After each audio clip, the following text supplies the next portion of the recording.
በቪዛ ኢንተርቪው ወቅት ምን ማድረግ እንደሌለባችሁ ላሳያችሁ። እሺ ዝም ብለሽ ተረጋጊ። በቃ እውነቱን ትመልሽላችኋለሽ። ሁሉም ጥሩ ይመጣል። ግን መልሶችን በወዱትስ? ኡፍ። እሺ እቺ ሴት በቪዛ ኢንተርቪው ወቅት የምታደርጋቸውን ስህተቶች አብረን እንመልከት።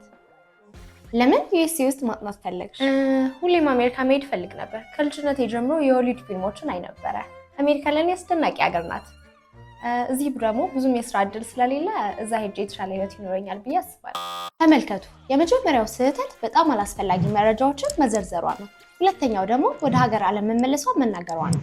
የቪዛ ኦፊሰሮች ከትምህርት በኋላ ወደ ሀገራቸው መመለሳቸውን ማመን አለባቸው። የገንዘብ ድጋፍ ማረጋገጫ አለሽ? አሜሪካ ያለው አጎቴ የሆነ ነገር ካስፈለገኝ እንደሚረዳኝ ነግሮኛል። አረ እኔም አንዳንድ ሴቪንጎች አሉ። እነሱ ካልተሳኩ ግን ስራ መጀመር እችላለሁ።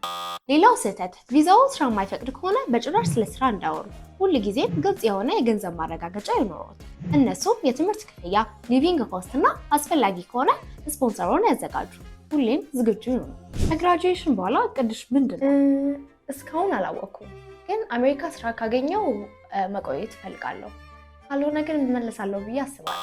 ትልቅ ስህተት። ላልተወሰነ ጊዜ ለመቆየት እቅድ እንዳላችሁ አትናገሩ። ቪዛው ለመማር እንጂ ለኢሚግሬሽን አይደለም። ወደ ሀገራችሁ እንደምትመለሱ ማሳወቅ አለባችሁ። ከዚያም በኋላ እውቀታችሁን ተግባራዊ ያደርጋችሁ ለሀገራችሁ አስተዋጽኦ ለማበርከት እንደምታስቡ መናገራችሁ በጣም ይረዳችሁ። እሺ፣ እናመሰግናለን። እንደሱ አትሆኑ። በደንብ ተዘጋጁ። እርግጠኛ ለመሆን ደግሞ ወደ ሆራይዘን በመምጣት ሙሉ አፕሊኬሽን እና ቪዛ ትሬኒንግ ማግኘት ትችላላችሁ።